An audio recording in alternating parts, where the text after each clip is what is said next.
Coming up on BYU basketball with Mark Pope, the new-look Cougars coming off a weekend win over UNLV with a big week of holiday hoops ahead. And we're breaking it all down live in Studio C as BYU basketball with Mark Pope starts now.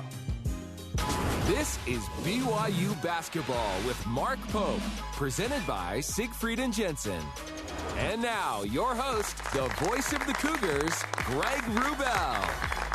And for the first time in the 2019-20 BYU basketball season, welcome inside Studio C in the BYU Broadcasting Building on campus in Provo, Utah for BYU basketball with Mark Pope, our weekly look inside the Cougar basketball program. We've enjoyed putting our debut show together for you, and we hope you enjoy it with us over the next hour. We invite you to join the conversation as well by submitting questions for Coach Pope on Twitter. Just use the hashtag PopeShow.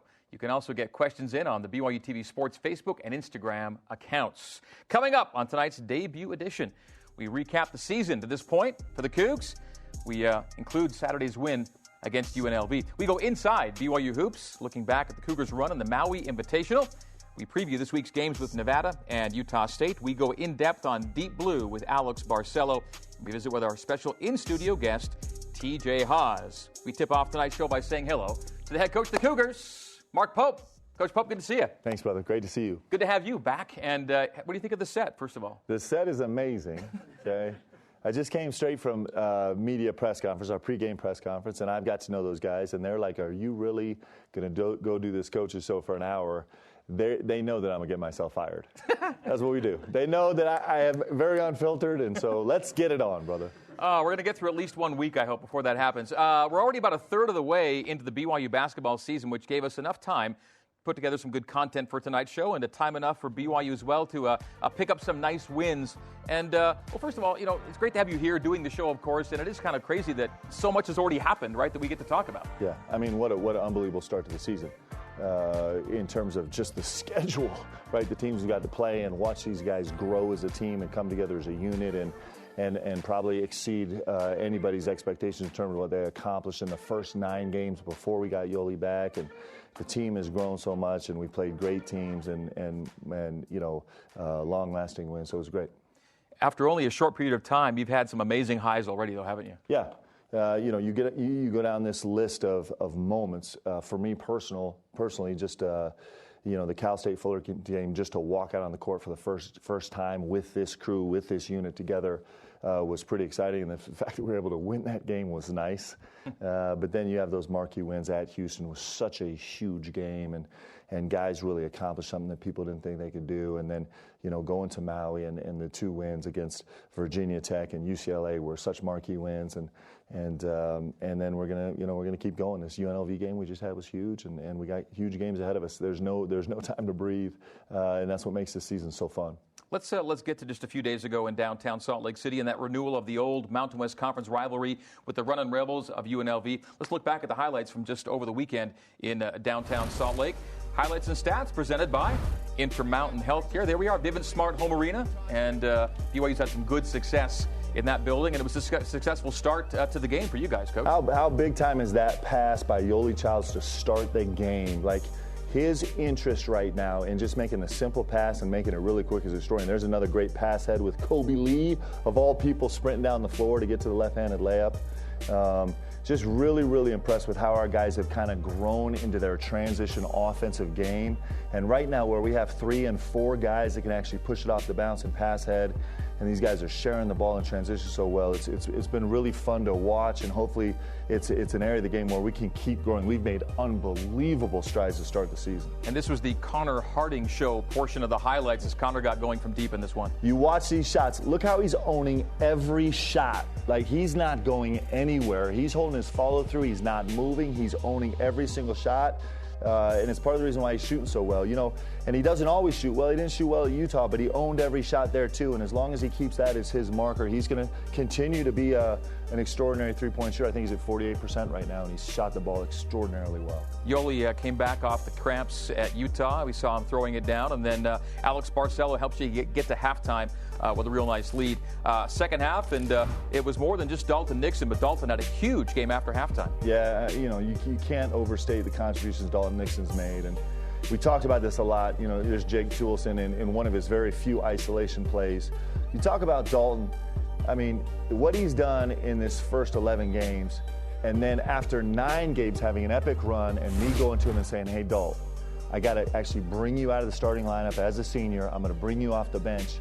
And he's rewarding himself by 2 games into coming off the bench, has his all-time career high in point production. And that's what happens when you are like him and you give everything you are to this game.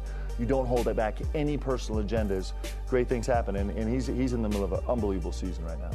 We talked post-game as well about how this makes it 14 straight wins for BYU on that particular floor. We match. We do match. You should have told me about. I would have worn the royal shoes. Yeah. We're like twins. We didn't even email this. Was this an 80s movie, Twins? I guess I'm Danny DeVito in this I'd case. be all right, sorry, keep going. We digress. Just going to say, no, but without an email, it's black and royal. We got this thing figured out. The 14 straight wins in downtown Salt Lake on the Jazz home floor. What a run, right? Yeah, that is incredible. Now, we only get credit for the little tail end of that, but what I assume it was just Coach Rose's whole tenure. I don't know if you ever lost in that building. That building's been really good to us, and it's a special place. I mean, if there's anything that unifies the state of Utah, it's the Utah Jazz, and for our guys to be able to go compete there once or twice a season, we get to do it back-to-back Saturdays, is so incredibly special, and it's an unbelievable organization, and the building is so great, and our guys love playing there. I want to go back to Saturday for one more thing here. The Saturday game was a bounce-back game, right? You'd had a tough midweek game on the Hill. You had to come back and get it done Saturday, and you guys did, and there was one guy perhaps more excited than any other about getting the bounce-back win, and it was Alex Barcelo. This was him in the locker room right after. That's the way to bounce back, fellas! That's the way to bounce back! Alex just knows. He knows that they're videoing that, and he's just trying to show his the guns. Yeah, show his muscles. Listen, but that's who he is, though, isn't it? It is exactly who he is. He wants to fight and compete and battle, and he wants to do it with his guys. And that's one of the beautiful things about our locker room right now is I think we have a chance to grow into the best locker room in America. And that's saying something significant. But these guys want to fight for each other. You have leaders like TJ Hawes and Jake Toolson that both, I think, each had 3 field goal attempts at halftime in this game. And I hear them giving us speeches. They're walking out about, guys, we got to keep sharing the ball. Don't let it get sticky.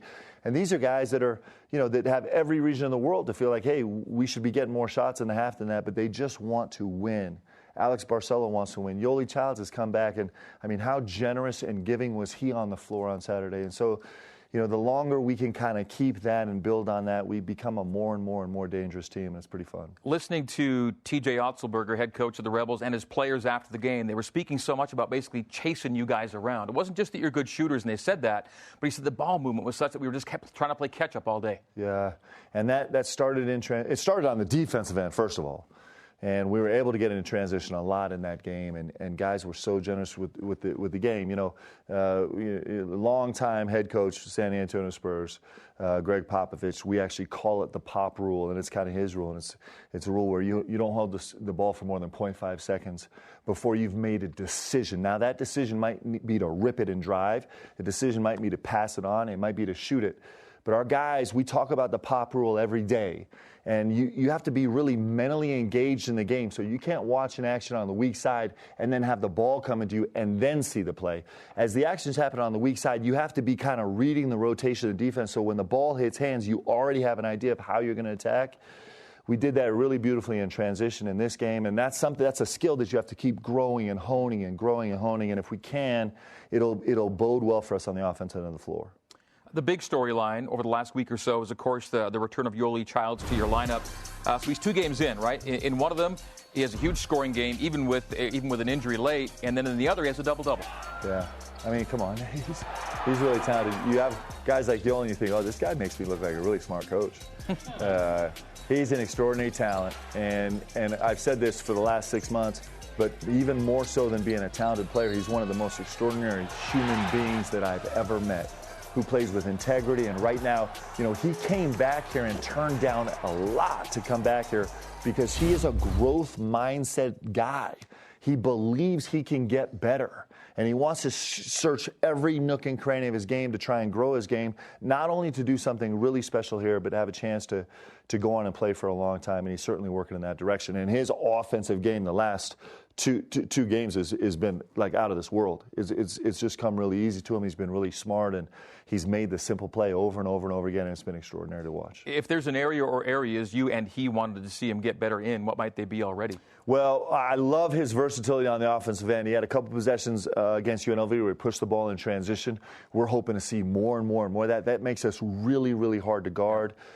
He was incredible. Like his pop rule game, as we saw in the clips, was pretty remarkable. I mean, he's seeing the game before it even comes. We didn't show some clips where he's getting double-teamed in the post. And passing out of he was making unbelievable reads out of the post. He didn't force anything.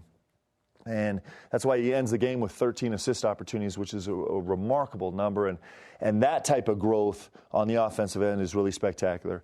As the game went on, his ball screen defense got more and more aggressive, and he got more and more comfortable, and that's an area of the game where he's going to work. And, you know, he was a little bit hit or miss in transition defense in the 2 games, and that's a place where he's going to grow because the game right now and the game certainly the next level lives in transition. And that's a place where he has a chance to become a master of the game, but he's got a lot of growing to do. So one of the things that's really crystal clear already about your team this year is you got a bunch of really good shooters. And BYU is already among the most three-point reliant, and not just that, three-point proficient teams in the country. Yeah, and you know, listen, making shots comes and goes always with every team. But we don't really use making shots as the marker, although we're shooting 42% as a team from the three-point line. We use owning shots as the marker. And there's 2 things we talk about every single day. We talk about not taking a hard shot, but working really hard to get a good shot. And we talk about owning every single shot. And our guys have been really generous with our staff in terms of embracing that. And, you know, like I said, Connor Harding did not shoot the ball well against Utah. And he comes to UNLV and he goes 4 for 4 to start the game. Well, you know what? He shot every single one of those shots. He owned every single one. And if you do that, then at the end of the day with talented shooters, you're going to make a lot of shots, and that's what our guys are doing right now. And 50% or better from the arc in the last 4 games. And as we saw in the little graphic there, double-digit threes in 4 straight games for the first time in BYU basketball history, we're talking about. That's not easy to do. BYU has a history of being one of the great shooting teams in America, so these guys should be really proud of that. But again, you know, what we're going to watch is, you know, we might, you know, at some point, next game or 10 games from now or 15 games from now, we're not going to shoot the ball well, but what we're going to care about, what we're going to measure is, did we work hard to get shots and did we own every shot? That's what's going to keep us on the positive side of this discussion. More back to our post-game show on the radio Saturday, and you kind of hit on it a little earlier as we were talking about Dalton, but he has the career high, and as you know, it comes a couple games after his role changes, right? Yeah. I mean, it is a, you know, am I allowed to say this? It's a gospel principle. I mean, it just is. It just is. And it is when you kind of give yourself to something bigger, right? And you kind of clear your mind of all the other agendas besides everything you can do to help your team win, you get paid back double and triple and quadruple fold. And Dalton has not been the only guy we've seen that happen with. TJ Hawes has worked to make a little bit of transition in his game from the first 5 or 6 games until now, and he's reaped the benefits of trusting his team more and extending the play. And we kind of go down from person to person to person. You know, this Kobe Lee, who's been so fun to talk about, you know, he gave a lot of trust away to Coach Burgess and the staff and how he played, and he's actually seen his game grow in a way that I don't think he actually expected. And that's what happens. You know, it's the hardest thing. This is a AAU-driven and me-driven, and let me get my number so I get a contract or so I get a scholarship offer, and all those things are distractions from what makes a team great. And as Dalton Nixon sets the example for our team that the more you give, actually in a roundabout way, the more you get paid back, we become better and better. And what a great example. I mean, you know, he gives up his starting spot after an unbelievable 9 games, and he gets even better.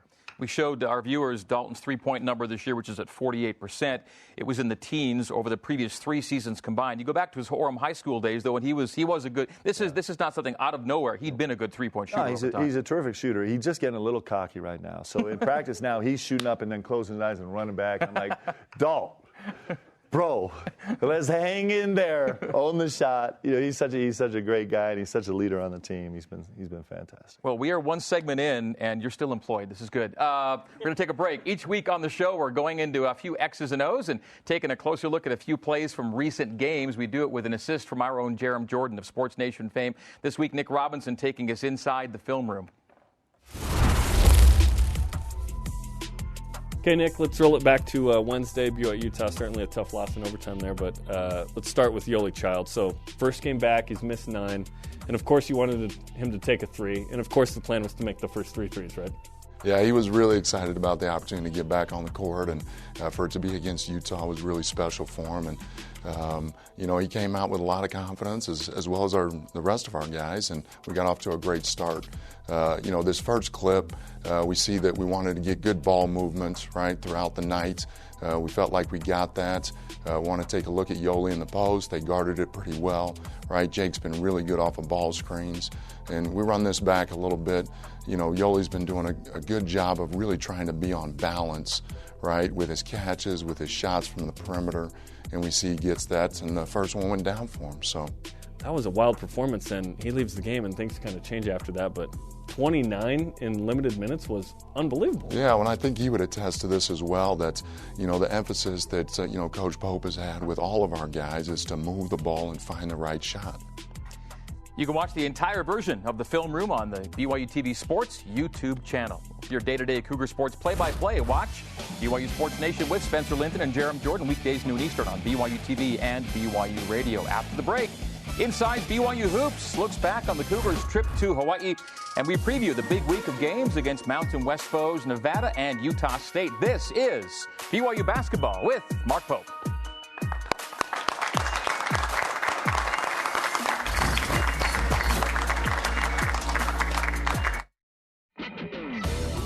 BYU Basketball with Mark Pope is brought to you by Siegfried and Jensen, helping Utah families for over 25 years. The BYU Store, official outfitter of BYU fans everywhere. And by Intermountain Healthcare, healing for life. No, this is not Baywatch. This is BYU Basketball with Mark Pope.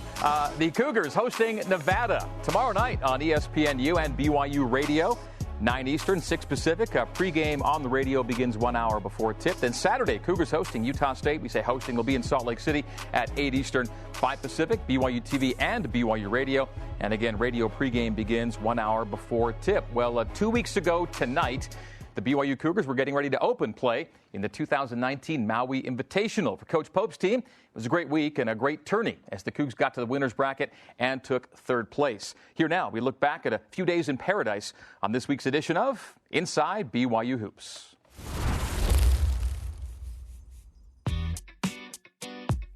The travel experience to Hawaii was awesome. You know, we all got to fly first class on the way over there. And then just being in Hawaii was a great experience with the guys. Being able to have the luau's with the other teams, like, it was a great experience. The first thing I did when I got to Hawaii was put all my stuff in the room and then head straight for the beach. When we all got together on the beach for a workout, it was super fun because it's different being in the sand. Although it's like a lot more work and things, it was fun just being out there next to the water with the guys. We did some plyo exercises, we did some sprints, and lots of like band resistance type exercises. And it was just fun to be out there on the sand and in the sun. The Maui Invitational is like, perennial powerhouse every single year. It's a really close environment, really hot.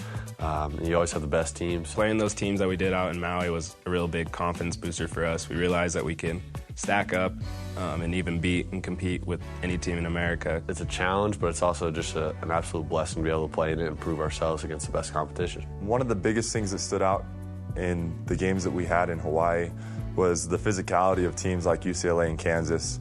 You know, we matched up with some real big dudes that we don't get to see often. But I thought that we really battled and we fought, and we were successful over there because we played together, we shared the ball, we got defensive stops and rebounds when it mattered, and so that was a good test for us, and it was really good for us to be able to see what we could do against really good competition. Coach, when you see the video and hear the sound bites, see the pictures, what are your recollections of that just a couple weeks ago? Well, it's too much to take in. I mean, it was it was such an unbelievable experience for our guys, and I'm so proud of the way they performed. And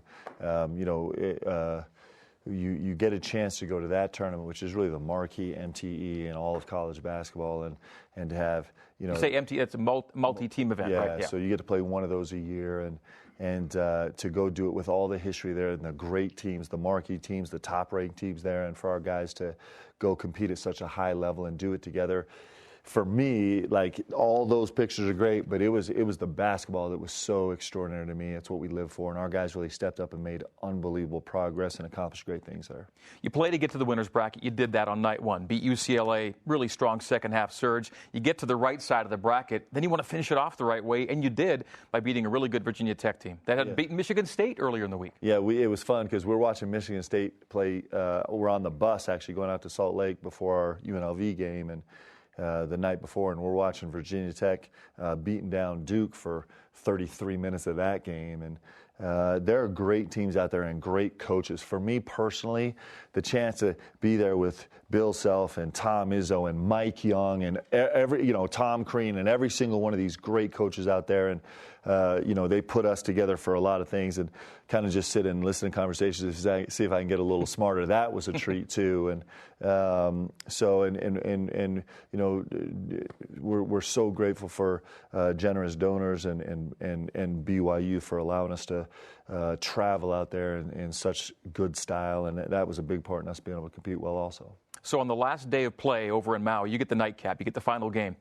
And Cougar Nation kind of closed the building down, right? Yeah. So you guys beat Virginia Tech, a lot of celebrations, and then you say, well, why do I have to enjoy this with just my guys? Yeah. Let's bring down all the BYU fans out of the stands and take a team picture here. Yeah, it's a little dangerous, guys. We live dangerously around here. So, normally they are incredibly protective of this court, and nobody walks onto the court. So we had just finished the game, and the thought went through my mind that this happens all the time, and usually it ends up badly, but in this case it didn't. I turned to all the BYU faithful that come up and come down here and let's all take a picture together. So they rushed down on the floor, and all the security were kind of looking at each other, being like, I don't know if we can stop this many people.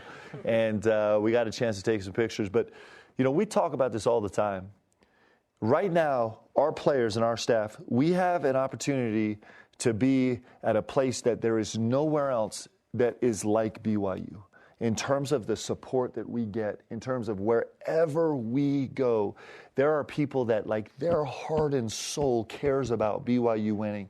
And we also travel really well, and that's really important. That is what BYU stands for. And for us to have a chance, like a little moment like that, to embrace everybody that traveled all the way to Hawaii and turn down 3 nights in a row at the beach to come watch us compete and cheer us on, I don't think you get that any other place. And so it was so fun to finish that tournament off great and be able to share that moment with everybody that was there. Was awesome. We hope we get to do that a lot more. By the way, did you get your midnight beach swim in after the game that night? So these trips are it was fun for our guys. Our guys got 30 minutes a day on the beach. That was it. And our staff got exactly 0 minutes on the beach, and a lot of our families got to travel. So, our families sacrificed a lot so we can do this. You're in Maui for 5 days, and you still haven't really seen your family, but for 15 minutes in the room, right? And so, thankfully, we won that last game, and so all 4 of my daughters were there and my wife, and so we went out late that night when we got back, and then my wife and I were up at 5:30 in the morning back out on the beach, and the girls came and joined us at 7. We squeezed a 6-day Maui trip into 4 hours, and it was everything we could have asked for. It was awesome. That's a great reward after that all. Well, let's look at the week ahead now. We're back here on the mainland. 2 games this week, and both against teams out of the Mountain West Conference. We'll start with Nevada at the Marriott Center tomorrow night to Coach Pope. Tuesday night, the Wolfpack have a new leader of the pack, and he is Steve Alford. And his team is off to a 7-3 start. Yeah, and I think they've won 7 in a row. 5 in a row right now. 5 in a row. Yeah. And, they're on fire right now. And they're averaging 99 points a game the last 2 games. And they scored 100 a few days ago at Air Force. Yeah. I mean, if you score 50 at Air Force, you feel like you had a major victory. They scored 100. Their backcourt is so explosive. all three guys in the backcourt, and they have a young man coming off the bench who's incredibly explosive, and their front line's physical and long, and this is going to be a great challenge for us. It's been a great rivalry. The game last year was great at Nevada, and we hope to get some payback tomorrow. So, BYU Nevada first up, and we go one game at a time here, but we'll sneak a peek at the weekend. Saturday, you're back at the Vivint Smart Home Arena in downtown Salt Lake City for the nightcap of the annual Beehive Classic. It's BYU and Utah State, a team that got the big guy, Neemias Queta, back on the floor over the weekend. Yeah, and listen, you know, I appreciate great coaching, and what this Craig Smith has done at Utah State in the last year and a couple months is beyond extraordinary. It is incredible. I think I want to sneak up there and steal some of that magic juice that he's got going, because what that team has done is really impressive, and they're playing great again, and they just got their center back. Yeah, I think he played 10 games the other night, and he'll play some more tomorrow against St. Catherine, and I'm sure be ready to go full speed against us. This is going to be a great game. And Sam Merrill, one of those players that has a lot of national juice for a kid out of the state of Utah. Good for him. Yeah, what a star he is. Sam Merrill's been amazing. You know, I watched him as a prep. I was actually an assistant coach at BYU watching him. He committed to Utah State really, really early, and so we had to watch all these games. We're like, that guy's already gone. But he's an unbelievable talent with an incredible IQ. And this I think it's Justin Bean, this Jay Bean. This kid is just incredible. A walk-on that's become a legitimate 100% star. I think he's leading the country in double-doubles this year. So, and they have an unbelievable crew around them. It's a really talented team. It bodes well for the state of Utah. I mean, there's great basketball in this state right now, and hopefully by the time we play Saturday, we'll both be top 50 teams, and it's going to be a showdown. And it's for you back-to-back-to-back Mountain West teams, right? You had Vegas on the weekend, and you go Nevada, Utah State. Yep. And the Mountain West is really good this year, you know, starting with San Diego State, who is still undefeated, I think. They're one of 8 teams in the country that are undefeated. And, you know, we went up and played at Boise State, which is never easy. And the Mountain West is really good. And so we're lucky to be able to get these games and have these home and homes. And hopefully we can finish out this run against the Mountain West really well. Okay, big week ahead. Fans, Saturday, reminder, I'll watch Paisley Johnson and the women's basketball team as the Cougs host former assistant coach Dan Nielsen and his Utah Valley Wolverines. BYUtv at 4 Eastern and 1 Pacific time. After the break, we go inside the numbers and debut a brand new Deep Blue featuring Alex Barcelo. This is BYU Basketball with Mark Pope.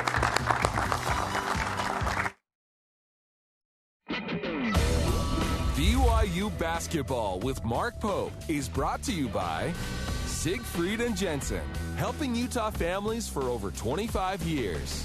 And by Mountain America Credit Union, guiding you forward. Welcome back to BYU Basketball with Mark Pope, presented by Siegfried and Jensen. Time to check in on our Cougars in the pros. Former BYU players getting paid to play stateside and overseas. Jimmer Fredette in Greece, playing with Panathinaikos, averaging 14 a game and shooting the ball really, really well. Brandon Davies putting up almost 18 a game for Barcelona in Spain. Elijah Bryant shooting in the high 50s in Israel. And Kyle Collinsworth averaging 10 and 7 in the G League for the Salt Lake City Stars. Let us go now inside the numbers, presented by Mountain America Credit Union here on BYU Basketball with Mark Pope. We're going to be talking points per possession. Not points per game, points per possession. Why is it a big number for you, and where have you seen this team improve in the last little while? Well, I said we're about to lose everybody. But this analytical part of the game is really important because it's a great teacher. And so you're going to hear this all the time. You'll hear offensive efficiency and defensive efficiency, and one of the great markers, that a general marker, is points per possession. So for anybody that's interested, which is like one person, me. 2. I'll give you 2 right here. Yeah. A possession is defined as 3 things, okay? A possession is defined as when you take a shot. A possession is defined as when you turn the ball over, and a possession is defined when you earn a free throw. It's not an assist, it's not a deflection, it's no other play. It's just those 3 things. And so our points per possession offensively and defensively is a pretty good broad range marker to tell you about how efficiently you're playing the game. And it also teaches you about your decision making in the game in 1,000 different ways, and that's kind of the general first marker. I'll brag about our team right now, and this might surprise a lot of people. So we have 8 players. So the marker is, if you're at a 1 point per possession, you're probably in about the top 17 or 18% of players in America. If your team is at 1 point per possession, you're in the top like 7 or 8% of any team in America. We're a 1.011 as a team right now offensively, and I have 8 players that are over 1 point per possession. 8 players.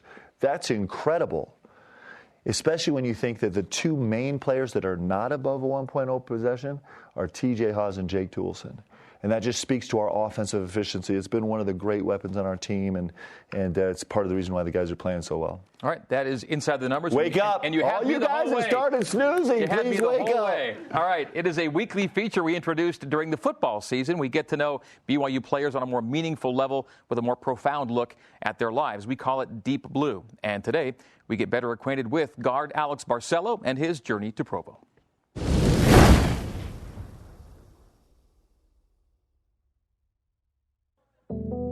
Not everybody knows this, but Alex Barcelo is known as a really tough competitor on the court, but off the court, he's like the softest, nicest human being in the world. So thoughtful and caring. That's like the main thing, I guess, is just how caring he is about everybody around him. Zoe, on the other hand, she's tough now. They're a great couple. They really help each other, and it's been beautiful to get to know both of them. Growing up, my dad was pretty hard on me. He got pretty bad. His dad being his coach from such a young age and always being so involved with his basketball career. And as he got older, Alex kind of wanted to be his own player, but his dad was a little bit controlling sometimes in that aspect, so it did cause some problems. Alex had to look good every time he went out to play. Alex had to be, appearance-wise, he had to look the part. And that's one of the things that we always tell him, but you're always being evaluated. So inside of some of that stuff, there are some good that Alex has out of that. The problem was that the body can only be broken down so much. Alex did not talk to his dad since he went to U of A. Alex came from our high school, Corona, and, he was an amazing player there and did so well, and then he expected the same thing at U of A, and when he got there and he realized that, he wasn't playing as much as he thought he was going to be playing, and it did have an effect on his confidence. I had some troubles that I went through just like everyone else does in life, and, I feel like God tested me and put me through those things to make me stronger and make me a better person and to really know what I value in my life. My decision to come here was a blessing in disguise. It was just important that he went because it was such a good opportunity for him, and I just knew that he was going to get the opportunity he deserved here at BYU and be treated the way he deserves to be treated. We're so blessed to have him here at BYU. Missed the 3. Zach, offensive rebound, reset to Barcelo for 3. He got it! A-B for 3! He was a late comer. He entered the portal this summer. As soon as he did, we jumped on it, and recruiting him was not easy. Not everybody knows this, but we recruited Alex really hard. We recruited Zoe, his girlfriend, even harder. He would call me or FaceTime me and ask to talk to her before he wanted to talk to me. I did go on Alex's official visit, and just meeting Coach Pope, you could just tell what a great guy he was, and it was everything that Alex was looking for and needed. Coach Pope really genuinely cared about Alex, and Alex just kept saying, you could just tell he's a good guy. And he talked to some of the other players, and they were all just so happy, and the dynamic on the team was just good and just very different from where he came from at U of A. She really helped us, and he had a tough decision. He had great schools to think about, and ultimately he chose BYU, and I think he's really happy to be here. Alex thought that it was going to be harder, the transition from Arizona to BYU, just because of, religious aspects and everything, but he did grow up very Catholic, so it wasn't as hard as he thought it was going to be. People were even telling him, it is very strict there, and so he was kind of nervous, but when he came here, it wasn't that difficult at all. Guys that fit in here are guys that know 3 things. They know living up to a standard in some form or fashion. They have that in their personal life. They hold themselves accountable to a certain standard. We recruit guys that understand sacrifice, giving up of their own needs and desires for the well-being of the team and their teammates. And we recruit guys that understand that there's something bigger than themselves. And guys that fit in those 3 categories, whether they're Mormon or Muslim or Catholic or Protestant or agnostic, they fit in perfectly here at BYU. Down floor, Alex Barcelo, transition 3. He got it! Every time he calls me after practice, he's so happy, which is something that I'm not used to. Him coming from Arizona, he would come over and he would just be so upset about how practice went, but every day he'll call me and he's just so happy, and he's like, I killed in practice today, and I love playing with these guys. They're so awesome, and he's happy, finally. He really deserves that.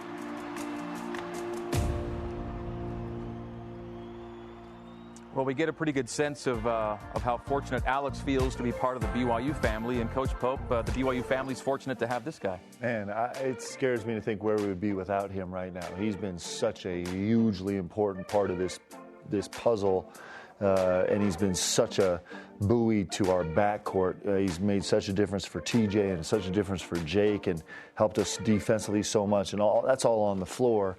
But in terms of just his characteristics as a human being, and his insides and his integrity and his love for the guys on this team and for BYU and for this game, he's made an unbelievable difference, and we're so grateful to have him.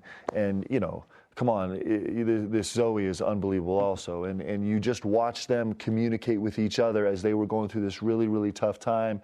And for both of them to think, hey, you know what, I'm going to go far away from home. I'm going to go far away from Zoe to come here because it's that much of the right fit for me. It just speaks a lot to the sacrifice they both want to make for him to be in the right place for him and to be able to pursue his dreams on this court. And fit's always going to be, well, it's the key. It's almost everything. I mean, it wasn't his choice out of high school, but now that he's here, what a great fit he is, right? Yeah, he's a big-time fit. I mean, he fits every part of this university. Like, he is exactly the prototypical guy that you want here. Because he's respectful and he like I said, he loves this game, and he knows living up to a standard. He knows sacrificing. He knows something bigger than himself. And man, I love having him. And he makes practice fun and interesting every day. And we saw a clip of him earlier after the game and how excited he is just to win. And he's one of the great representatives of this university that we have on this campus. All right, that is this week's Deep Blue. Good stuff. Let's head to break. And did you know, fans, that you can have your groceries waiting to be picked up, or better yet, dropped off at your front door? It's all done online at smithsfoodanddrug.com or on their app on your phone. Download the Smiths app and save time. Shop online. Coming up, TJ Haas joining us in studio. Coach Pope taking questions from Cougar Nation. This is BYU Basketball with Mark Pope.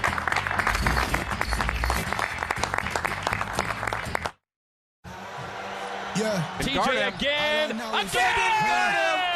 Three-pointer left side. TJ Haas will enter it off the backside of the Hokie, and he scores. He bounced it off of Jalen Cohn's backside.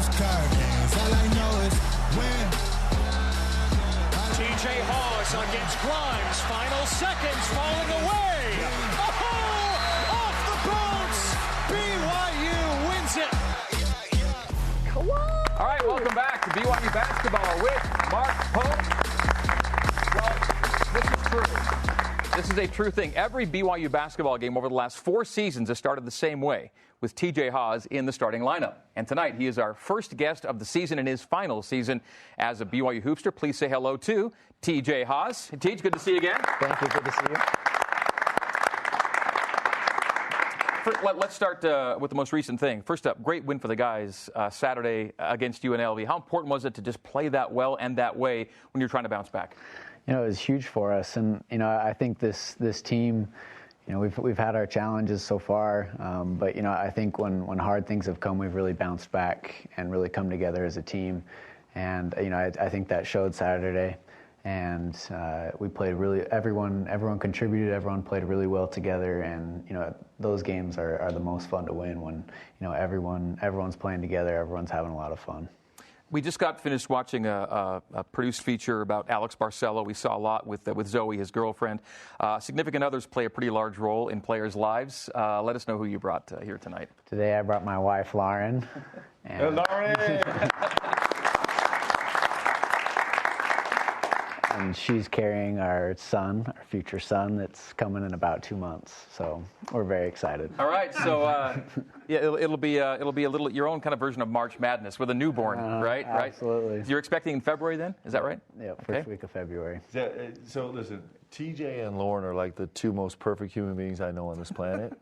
I'm not happy about this February childbirth, okay? This should have been choreographed a little bit better. So the in-season births, you kind of have to manage a little bit, right? I know. Hopefully he comes when he's supposed to. And we're trying to get a waiver so Lauren can travel everywhere. We'll just have the baby on the road. On the road, yeah. That would be great. Yeah, fantastic. How are you enjoying your senior season so far? It's been a blast. I keep telling myself, it's gone by so fast, my whole time here at BYU, honestly. And so I'm really trying to just soak up every moment and, enjoy every practice, every time that I'm hanging out with the guys, because, these are memories that are going to last a lifetime. And so I'm really just trying to soak up every moment. Mark, when you got the job, how comforting was it to know that this would be one of the guys you could lean on in your first season? Man, are you kidding? Could there be a better gift for a new coach than to have TJ Haas in here running the show? And from the first day that we talked, he made it very clear that he's way smarter than I am. And he's just like, Coach, just be quiet. I got this. And look what he's done this season. I mean, this guy, he's the only, I'm not 100% sure, I think he's the only player in college basketball that's been on the top 10 twice now. Number 2 for hitting that game winner, and number 9 for throwing it off UCLA's backside to get a layup in a huge moment in the game. It's been an unbelievable joy. I was actually here when TJ was coming on board, and so I got to know him then, and then, of course, he drilled us a couple times when I was coaching down the street. And so the chance that I have to actually be on the other side and coach him and learn from him and work with him and Lauren, who's the better half of the deal for sure, is really extraordinary. It's an unbelievable gift. I mentioned off the top that he started every game he's played here at BYU. Every game, from the minute he stepped on the floor, he's been at BYU. He's been the guy to start a game. Now it's 112 consecutive games starting. That's the third longest active streak in all of college basketball. First of all, does that streak resonate with you at all, Tej? I'm not really. I try not to think about it too much. Trying to win every game, and that's my main focus, is trying to win a game. What about with you, Coach? It does, but I know the secret to it. The secret to it is not only that Miss Lauren takes unbelievable care of him and keeps him in line, right? But he also has another partner in crime at the house that we had a conversation about this morning. Fill us in. Can we talk about Louie? We can talk about Louie. Can we give Louie a shout out, TJ? Absolutely, we can. Louie's our cat. But we love Louie. We've had him for about a year and a half, and we take good care of him. We love him a lot. Okay, and so I'm totally calling you out right now. What happened this morning? So as they prepare to bring this future great BYU basketball player, who hopefully we will have a chance to coach, into the family, there may be some concern about the energy level of Louie the cat. So as responsible future parents, tell us what you've done. Yeah, so our cat, he's very energetic, full of energy all the time. And so we bought him a little cat wheel. We're working on getting his energy out so he is good with the baby. We're trying to prepare for that. Hamster wheel for a cat. Larger version of a hamster wheel is what we're talking about. Yep, you got And is he down with this? Yeah, he loves it so far. Wow. He's been great on it so far. Did not know that existed, by the way. We have got to get some B-roll film of Louie running on the circle. We might need to. This is what I like about Tej, is that he's totally following the thing, because when we perform poorly on the court, we run. Like, we got to run suicides, we got to run ladders, we got to run everything. And so now he's adopted that raising Louie the cat. Louie misbehaves, he's going right on the wheel, right? Louie's got to run. Highlight of the season so far, we've already seen it, but, Coach mentioned it, number 2 on the sports. Do you get tired of watching this, TJ? No. Yeah, not really. No, that was one of the coolest experiences. Did you know shooters bounce, shooters roll as soon as you hit it? I knew when it left my hands that I had given it enough that, it had a chance to go in. And so once it hit the rim, I was like, come on, come on, come on. And to see it fall was just, to experience that with everyone, especially on the road, that was very exciting. Tyler had one that came close, as I recall. We were in KC. It wasn't quite buzzer beater, but he had a baseline jumper to beat Texas one year. That again comes close, but wasn't quite buzzer beating. Yeah, that was super fun. Okay, so that's one major highlight. And the second, Coach already brought it up, and we kind of saw it earlier too. We've seen a lot of your chicanery beneath the basket with the wraparound fake passes and whatnot. But was this always? How long have you been planning this one? It's not very often that a defender completely turns their back on you, and so, right when the ref handed me the ball, I was trying to run the play first, but Whatever. We called a 45 handoff punch, and he's like, Coach, I got this, man. And you did. You got it. I love it. Yeah, he never turned around. So I was nervous to throw it a little bit because I was nervous he was going to move right when I threw it, and it was just going to turn the ball over. But luckily, it went off his arm. Could you tell he was thinking out like it was about to happen or not? Like I said, he's way smarter. So I'm like, wait, why is Teej looking the wrong way? And then sure enough, layup. And then he's so good because he just kind of he just plays it off cool, and then he just kind of takes a little peek over and be like, yep, I got it. It's fantastic, actually. So when Teej hit that shot at Houston, one of the fun things is that there was a group of players' wives that all were together. And the reports from that were actually epic and historic, too. That was pretty fun. Anything you care to report on that one? I feel like I heard that they were just screaming for a very long time. First commercial, second commercial, they were going crazy. And they said it was just such a cool experience to watch that all together. That's awesome. You got to correct me if I'm wrong, but I heard that somebody's wife who's potentially delivering a baby relatively soon was on the couch jumping up and down. Is this true? Is this true? If I were true. You are heating up from the arc lately. Was it a matter of time for you, do you think? Your three-point shot's dropping at a really good rate right now. Yeah, I think I'm just trying to stay confident, and sometimes it doesn't go in, and you need to make adjustments. Shooting better shots, or just being confident with your shots. And I knew it was going to come. Just continue to have that shooter's mentality and be confident. It's not coming just for you either. I mean, you're on a great shooting team right now. So many guys can get it done from deep, aren't there? Yeah, this team, we have a lot of confidence, and I think what's helping us shoot like we are right now is we're making simple plays, and guys are getting wide open shots, and we have a very unselfish team. Guys are making the extra pass, and we practice those shots every day. We shoot hundreds of those shots every day. And so when you get wide open shots like that, we're confident in shooting those. Well, your time is winding down, but I'm glad we got you back on one more time here. Thanks for being with us tonight. Really appreciate it. And best of luck the rest of the way with the guys and with the baby and everything else. Thank you, Teej. Thank you. All right, that is TJ Haas. As we go to break, here's this week's trivia question presented by the BYU Store. Who holds the BYU career record for consecutive games started? A record we think TJ's going to break. The answer coming up after this break. All right, trivia question and answer. Answer now. Who holds the BYU career record for consecutive games started? The answer here is Jeff Chapman, 122. What? And TJ's at 112. The great Jeff Chapman. Yeah. So one of them, Jeff Chapman's got to be one of the most beloved guys that ever play here. Right. And he's one of the nicest dudes ever. And one of the purest shooters on the baseline you will ever see. All right, hey, our broadcast schedule for the week, Nevada tomorrow night, Utah State on Saturday. You see the outlets there, ESPNU and BYU Radio tomorrow. And then BYUtv and BYU Radio on Saturday from downtown Salt Lake City. All right, time for some Q&A now on The Pope Show. And we've got live audience and social media questions queued up, ready to go. We start right here in Studio C. Cameron Hunsinger is at the mic. Hello, Cameron. How are we doing? Good. All right, so what is your favorite NBA player you ever played against? Ooh, man, that's really hard. Favorite NBA player I ever played against? Well, I got a ton of respect for Kevin Garnett. It was one of my favorite experiences all time in my very short and unauspicious NBA career. So it was the first time I ever started a game. I went to shoot around. I was playing with the Milwaukee Bucks. George lost his mind, and his shooting around, he came to me and said, "Pope, you're starting today against Kevin Garnett." And so we started the game, and Kevin was sleepwalking through the first half because he's like, "I can't believe that this dude is actually trying to guard me."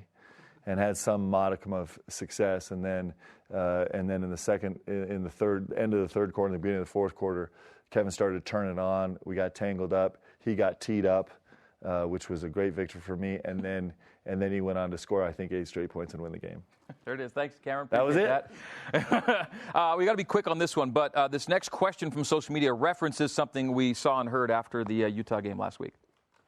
I thought the officials were amazing. That's probably the best crew that's ever set foot on the planet. And I'll tell you this, a really brave and courageous crew. I mean, that crew, I would take them every single game. They're amazing. Okay, so we got 50 seconds left here. At Figo10 on Twitter says, you spoke very highly of the referees after that game. How can you get them assigned to more BYU games? All right, this Jerem Jordan is directing this show. Where are you, Jordan? show yourself. Listen, it was a great veteran crew, and they've been doing this for a long time, and it's a really hard job. And I'm a poorly emotional coach, and we are all fighting with everything that we have. And so, I would have loved for calls to be more of my liking, but we all would. Okay, that's show number 1. Good Thanks, job. brother. Appreciate it. We'll do it again next week. For request seats for next week's show, go to BYUCougars.com/Pope Show. We'll talk to you next Tuesday, 8 Eastern. For TJ Haas and Mark Pope, I'm Greg Wrubell. This has been BYU Basketball with Mark Pope. Go Cougs!